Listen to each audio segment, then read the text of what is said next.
First, what are the factors that cause one person to say yes to another person, and which techniques are used to bring about such compliance? Why is it that a request stated in a certain way will be rejected, while a request that asks for the same favor in a slightly different fashion will be successful? These are the questions asked and answered in Robert Cialdini's book, Influence. Spend the next 10 minutes with us to learn the secrets of the persuaders, and if necessary, how to avoid their spell. The Readitfor.me idea code is a shorthand system to help you memorize the core concepts so you can quickly apply them in any situation. The Readitfor.me idea code for influence is CRTLCCSPFS. C. Contrast. R. Reciprocation. TL. Top lining. C. Consistency. C. Compliance. SP. Social proof. F. For flattery. And finally, S for scarcity. Lesson number 1, contrast.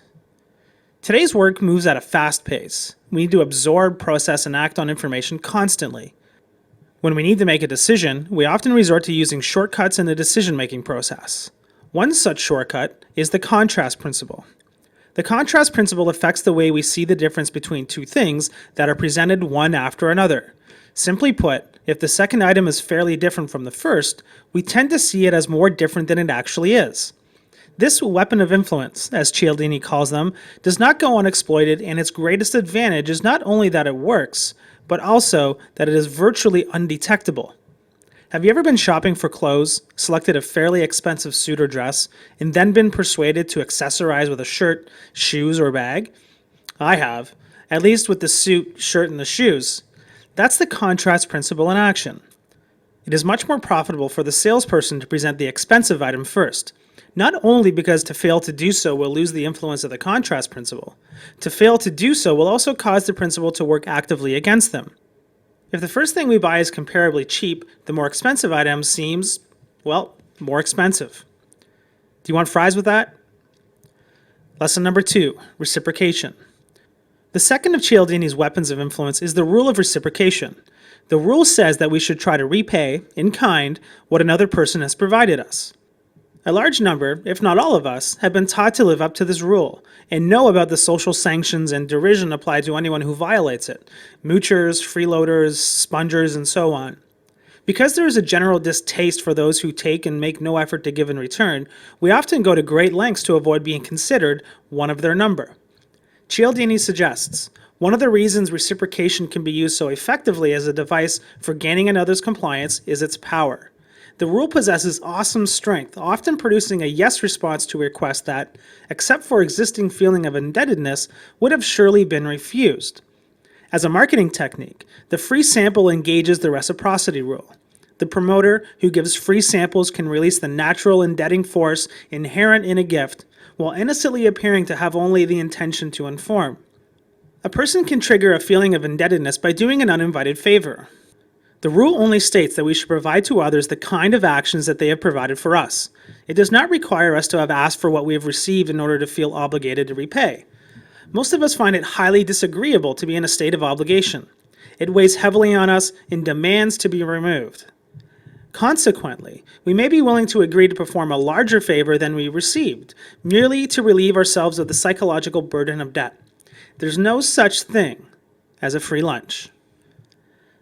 Lesson number 3, top lining. Cialdini's third weapon of influence is the top lining technique. This is easy to state. First, make a larger request of me, one that I will most likely turn down.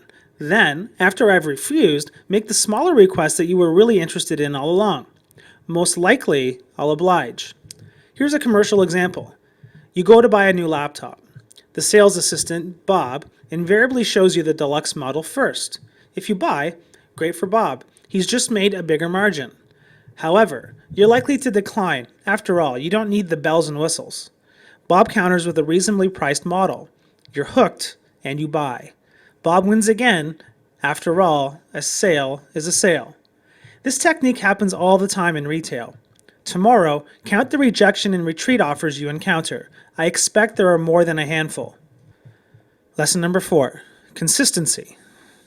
Cialdini tells us something fascinating about people at the racetrack.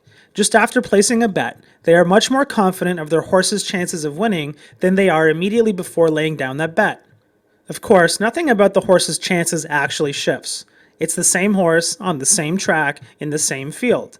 But in the minds of those bettors, its prospects improve significantly once that ticket is purchased.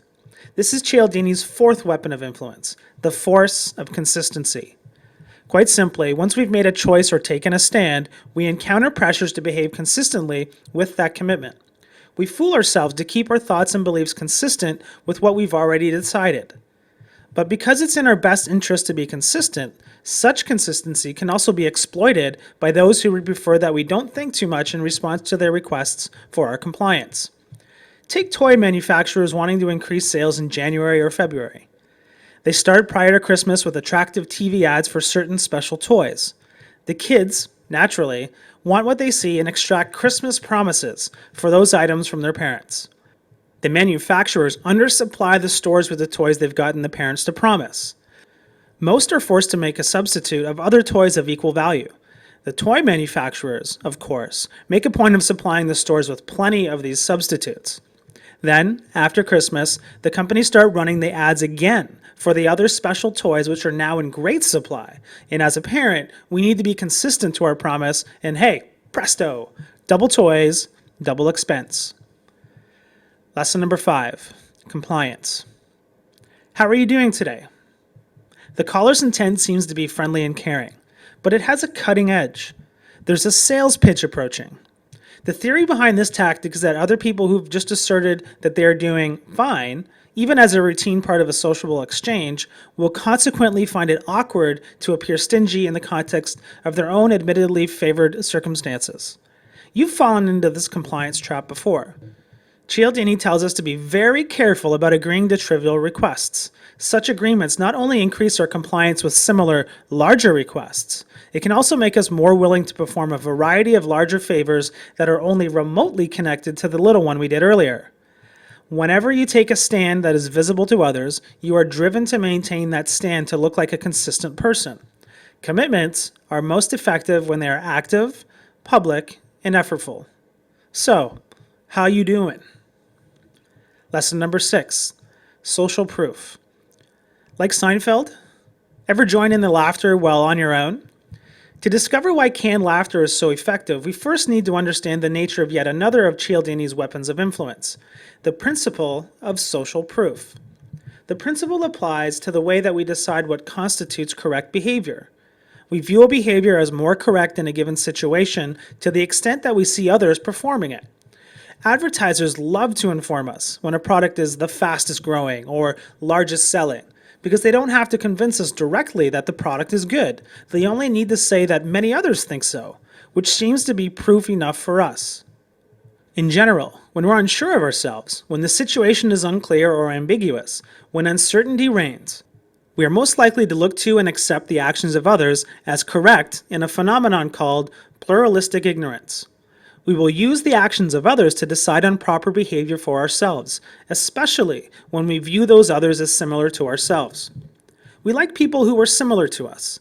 This fact seems to hold true whether the similarity is in the area of opinions, personality traits, background, or lifestyle. Consequently, those who wish to be liked in order to increase our compliance can accomplish that purpose by appearing similar to us in any wide variety of ways. Which leads nicely into the next lesson. Lesson number 7, flattery. An important fact about human nature. We are phenomenal suckers for flattery. Although there are limits to our gullibility, especially when we can be sure that the flatterer is trying to manipulate us, we tend, as a rule, to believe praise and to like those who provide it, often when it's clearly false. Flattery, Cialdini's next weapon of influence. This is actually called the liking principle, where we are much more likely to agree to the requests of people that we like. A host of examples is possible. Most are familiar, like the new car salesman who takes our side and does battle with his boss to secure us a good deal. In other examples, we will like a person or a product simply because it's associated with something else that we already like. For instance, in Olympiad years, we are told precisely which is the official hairspray and facial tissue of our Olympic teams. The linking of celebrities to products is another way advertisers cash in on the association principle. Professional athletes are paid to connect themselves to things that can be directly relevant to their roles. Sports shoes, tennis rackets, golf balls, or wholly irrelevant, soft drinks, popcorn poppers, and even aftershave. Look at your man, now back at me, now back at your man, now back at me. Lesson number 8, scarcity. The scarcity principle. Opportunities seem more valuable to us when their availability is limited. Well, in conversation, we're routinely interrupted to answer the ring of our cell phone, and we answer rather than continue talking. In such a situation, the caller has a compelling feature that our face-to-face partner does not: potential unavailability. If we don't take the call, we might miss it, and the information it carries for good. Cialdini suggests people seem to be more motivated by the thought of losing something than by the thought of gaining something of equal value. For instance, homeowners told how much money they could lose from inadequate insulation are much more likely to insulate their homes than those told how much money they could save. As a rule, if it's rare or becoming rare, it's more valuable. A variant of this deadline tactic, much more favored by some face-to-face high-pressure sellers, carries the purest form of decision deadline: right now. Customers are often told that unless they make an immediate decision to buy, they will have to purchase the item at a higher price, or they'll be unable to purchase it at all. Incidentally, scarcity is also a primary cause of political turmoil and violence. Revolutionaries are more likely to be those who have been given at least some taste of a better life. When the economic and social improvements they have experienced and come to expect suddenly become less available, they desire them more than ever and often rise up violently to secure them. When it comes to freedoms, it is more dangerous to have given for a while than never to have given at all. So remember, once delivered, you can't take it away.